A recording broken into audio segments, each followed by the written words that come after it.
नमस्कार मित्रांनो, स्वागत आहे तुमच्या आवड गणिताची या चॅनल मध्ये। आज परत एकदा आपण गणिताचा बेस याच्याशी रिलेटेड असणारा व्हिडिओ या ठिकाणी घेऊन आलेलो आहे।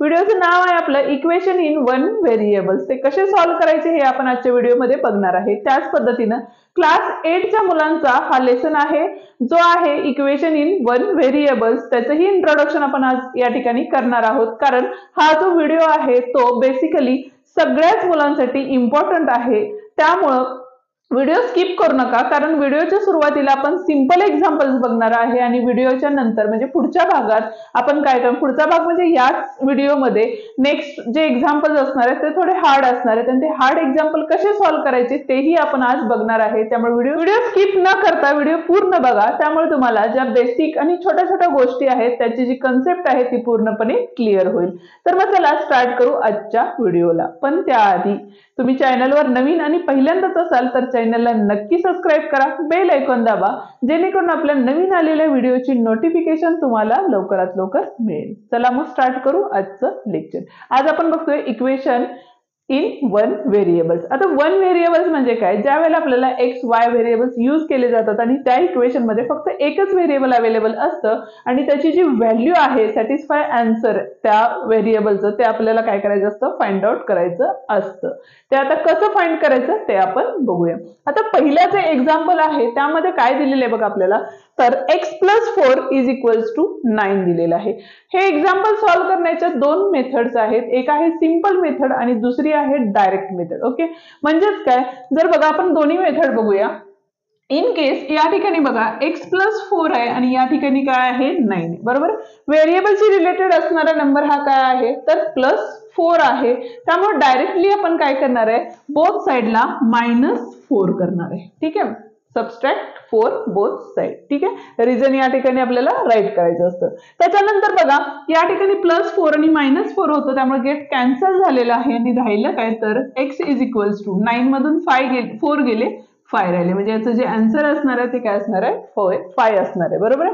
त्याच पद्धतीनं जर आपण डायरेक्ट मेथडनी केलं तर एक बेसिक गोष्ट आहे ती लक्षात ठेवायची फक्त, तर जे आपण साइन घेणार आहे किंवा जो नंबर घेणार आहे तो अपोजिट साइडला गेला तर त्याचे साइन्स काय होतात, चेंज होतात म्हणजे काय, जर प्लस नंबर असेल तर तो अपोजिट साइडला गेल्यानंतर मायनस होतो, जर मायनस असेल तर तो प्लस होतो, डिवाइड मध्ये असेल तर तो मल्टिप्लाइडला जातो, मल्टिप्लाइड असेल तर तो काय होतो, डिवाइडला जातो, बरोबर। म्हणजेच या ठिकाणी बघा x डायरेक्ट हा नंबर या ठिकाणी घेतला म्हणजे -4 झाले, म्हणून x किती आले या ठिकाणी 5 आले। या दोन्ही मेथड करेक्ट आहेत, तुम्ही या मेथडने डायरेक्टली सॉल्व्ह केलं तरीही चालेल। ठीक आहे, आता या ठिकाणी बघा सेम प्रोसिजर आहे, म्हणजे x - 2 काय दिलेले आहे, या ठिकाणी 7 दिलेले आहे, बरोबर। आता या ठिकाणी हा जो -2 होता त्या ठिकाणी आपण काय करणार आहे, ऍडिंग 2 बोथ साइड, का तर x शी रिलेटेड असणारा नंबर कुठला आहे आपला 2 आहे, बरोबर, म्हणून +2 बोथ साइड केले। आता या ठिकाणी बघा तर -2 आणि हा -2 +2 गेट कॅन्सल, या ठिकाणी तुम्हाला चिन्हांचे नियम लागू होतात। ज्या वेळेला या संख्यांना एक पॉझिटिव्ह आणि एक निगेटिव्ह नंबर असेल तर त्यावेळेला आपण ऍडिशन करतो आणि मोठ्या संख्येचं चिन्ह देतो, पण या ठिकाणी समसंख्येत म्हणजे इक्वल संख्या असल्यामुळे गेट कॅन्सल झाले आणि आन्सर काय आलं, 0 आलं, म्हणजे 2 मधून 2 गेले 0 राहिले, बरोबर। त्यामुळे हे राहिले x, इथं 7 + 2 म्हणजे 9 आले, बरोबर आहे। त्याच पद्धतीनं या ठिकाणी बघा x हा -2 इकडे गेला तर तो काय झालेला आहे, +2 झाला, म्हणून x काय आले, 9 आलेले आहे। आता थर्ड वन एक्झाम्पल आहे जे आहे डिवाइड मध्ये, म्हणजे व्हेरिएबलला नंबर काय आहे, डिवाइड आहे, बरोबर। तो अपोजिट साइडला ज्या वेळेला जाईल, म्हणजे फर्स्ट मेथड काय असणार आहे बघा या ठिकाणी, तर x/3 × 3 करणार आहे, म्हणजे both side multiply by 3, opposite side करायचं, म्हणजे इथं डिवाइड होतं म्हणून मल्टिप्लाय बाय 3 केले, या ठिकाणी 3 गेट कॅन्सल झालं। आता राहिले काय, इथला x राहिला आणि इथं 4 × 3 = 12 राहिले, बरोबर आहे। किंवा दुसरी सिंपल ट्रिक जी आहे आपली x/3 = 4, आता हा 3 आहे जो काय आहे डिवाइड मध्ये आहे, तो इकडच्या साइडला गेला तर काय होणार आहे, मल्टिप्लाय होणार आहे, बरोबर आहे। म्हणजे x = 4 × 3, म्हणून x = 12। ठीक आहे, ह्या ज्या बेसिक गोष्टी आहेत त्या क्लिअर असणं महत्वाचं आहे. त्याच पद्धतीने या ठिकाणी बघा 4x इज इक्वल्स टू 24. 4 हा काय आहे, मल्टिप्लाइडला आहे, बरोबर आहे. म्हणजेच आपल्याला बोथ साइड काय करायला लागेल, डिवाइड करायला लागेल. आणि यासाठी तुम्हाला आडवा भागाकार येणं गरजेचं आहे. आणि आडवा भागाकार जर तुम्हाला जमत नसेल तर त्याची जी लिंक आहे ती आपण डिस्क्रिप्शन मध्ये दिलेली आहे, ती तुम्ही बघू शकता. किंवा गणिताचा बेस ही आपली अशी प्लेलिस्ट आहे ज्यामध्ये आपण गणिताशी रिलेटेड असणाऱ्या बेसिक गोष्टी त्या ठिकाणी अपलोड केलेल्या आहेत, त्या तुम्ही बघू शकता. ठीक आहे, इथं 4 ला 4 गेट कॅन्सल झाले, राहिले x. या ठिकाणी बघा 4 च्या टेबल मध्ये 24 आहे, त्यामुळे 4 1 जा 4 आणि 4 6 जा किती होतात तर 24. 4 च्या टेबल मध्ये 24 आहे, कितीचा आहे 6 आहे, म्हणून 4 6 जा 24. आन्सर किती आलं या ठिकाणी 6 आले, बरोबर आहे.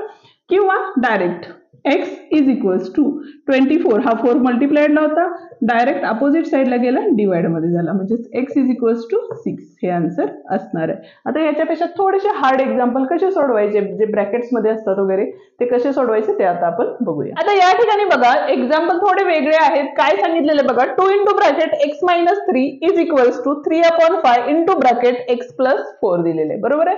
म्हणजेच आता हा जो डिवाइड मधला 5 आहे तो या साईडला आल्यानंतर काय होणार आहे, मल्टिप्लाय होणार आहे. म्हणजेच या ठिकाणी बघा 5 2 जा किती झाले, 5 into 2 into bracket x minus 3 is equals to 3 into bracket x plus 4. का तर हा 5 काय झालेला आहे, या साईडला आलेला आहे. आता या ठिकाणी या दोघांची मल्टिप्लिकेशन केली तर काय येईल, 10 into bracket x minus 3 is equals to 3 into bracket x plus 4.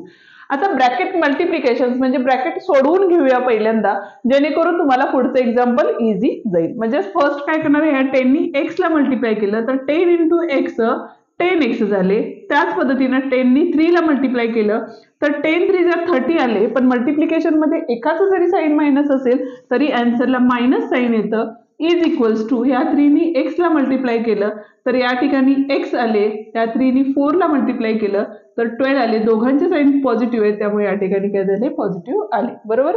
आता मगाशी जे गणित होते त्यामध्ये एका साईडला व्हेरिएबल होते, आता या ठिकाणी बघा दोन्ही साईडला व्हेरिएबल आलेले आहेत. अशा वेळेला काय करायचं तर लाईक टर्म्स ज्या असतात त्या एका साईडला घ्यायच्या. लाईक टर्म्स म्हणजे काय तर व्हेरिएबल जे असतात ते एका साईडला घ्यायचे आणि जे नंबर असतात ते एका साईडला घ्यायचे. म्हणजेच या ठिकाणी हा 3x इकडे घेतला तर इथं पॉझिटिव्ह होता त्यामुळे तो इकडे आल्यानंतर काय झालं बघा 10x मायनस 3x झाला. आणि हा मायनस 30 होता तो या साईडला गेला तर काय असणार आहे plus 30, opposite side. Positive negative negative positive झाले. ठीक आहे, म्हणजेच आता 10x मायनस 3x. ओके, आता 10 मधून 3 गेले, किती राहिले बघा तर 7x राहिले इज इक्वल टू या दोघांची ऍडिशन केली तर 42 आले. आता हा जो 7 आहे तो काय आहे, मल्टिप्लाइडला आहे, तो अपोजिट साईडला गेला तर की डिवाइड मध्ये जाईल, म्हणून x इज इक्वल्स टू 42/7. आता 7 च्या पाड्यात 42 आहे का तर आहे, 7 6 जा 42 म्हणून किती आले आन्सर आपले 6, म्हणून x इज इक्वल्स टू 6 हे आन्सर आलेलं आहे. दुसरं एक्झाम्पल बघा, सिंपल आहे. 9x minus 4 is equals to 6x plus 29. परत एकदा आपल्याला हा जो मायनस 4 होता तो तिकडे घेणार आहे आणि 6x होता तो इकडे घेणार आहे. म्हणजे हा 9x तसाच राहील, या ठिकाणी मायनस 6x होतील इज इक्वल्स टू हे 29 ऍज इट इज आणि मायनस 4 तिकडे गेले त्यामुळे ते झाले प्लस 4.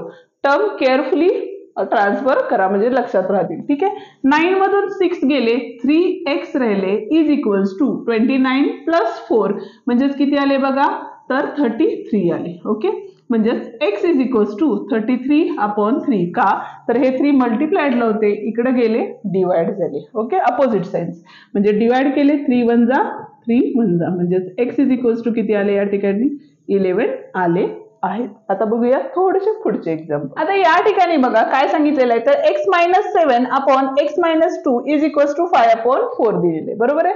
अशा वेळेला काय होतं तर क्रॉस मल्टिप्लिकेशन करायला लागतं. म्हणजे काय तर इकडचा जो डिनॉमिनेटर असतो तो इकडे गेल्यानंतर मल्टिप्लाइडला जातो आणि फर्स्टचा जो डिनॉमिनेटर आहे तो अपोजिट साईडला गेल्यानंतर मल्टिप्लाइडला जातो. म्हणजेच काय होणार आहे बघा तर 4 into bracket x minus 7 is equals to 5 into bracket x minus 2 आलेले आहे, बरोबर आहे. जसे मगाशी ब्रॅकेट सॉल्व्ह केले त्या पद्धतीने एकदा x ला आणि एकदा 7 ला मल्टिप्लाय केलं तर 4 इंटू एक्स 4x झाले मायनस 4 7 जा 28 is equals to 5 into x 5x आले आणि 5 इंटू जा 10 आले आणि इथं एकाचं साईन मायनस आहे त्यामुळे इथं मायनस, इथं पण मायनस होतं म्हणून मायनस दिलेले बरोबर.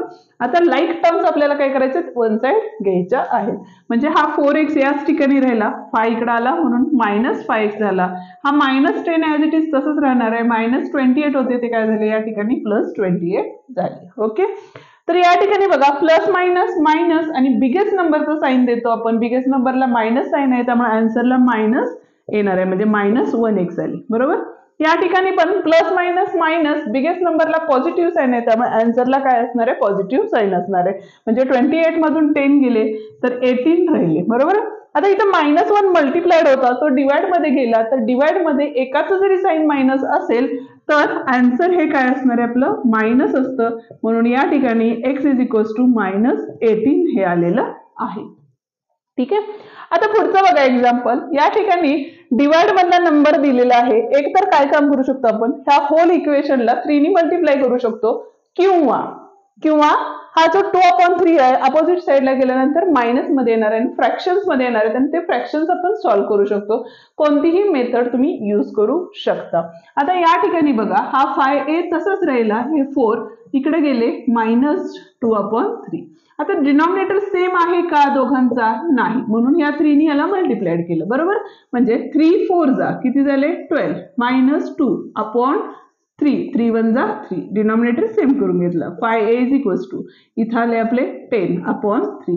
आता हा जो 5 आहे तो मल्टिप्लाइडला आहे त्यामुळे इकडे गेला की डिवाइड मध्ये जाईल म्हणून a is equals to 10/3 into 1/5 का तर डिवाइड मध्ये गेला बरोबर. परत एकदा आडवा भागाकार 5 च्या टेबल मध्ये 10 आहे त्यामुळे डिवाइड केले 2 जा म्हणून a इज इक्वल्स टू 2/3 हे आन्सर असणार आहे. ओके. व्हिडिओ या ठिकाणी संपलेला आहे. व्हिडिओ आवडला असेल तर व्हिडिओला लाईक शेअर आणि कमेंट करायला विसरू नका. त्याचप्रमाणे तुमच्या मित्रांनाही जास्तीत जास्त शेअर करा जेणेकरून त्यांच्याही बेसिक गोष्टी क्लिअर होऊ देत. आणि दुसरी गोष्ट जर तुम्हाला क्लास 8 चे बाकीचे लेसनही बघायचे असतील तर त्याचीही लिंक आपण डिस्क्रिप्शन मध्ये दिलेली आहे ते तुम्ही बघू शकता. चला तर मग पुन्हा भेटूया पुढच्या प्रॅक्टिस सेट मध्ये ज्यामध्ये आपण बघतोय 12.1 चा प्रॅक्टिस सेट. थँक्यू.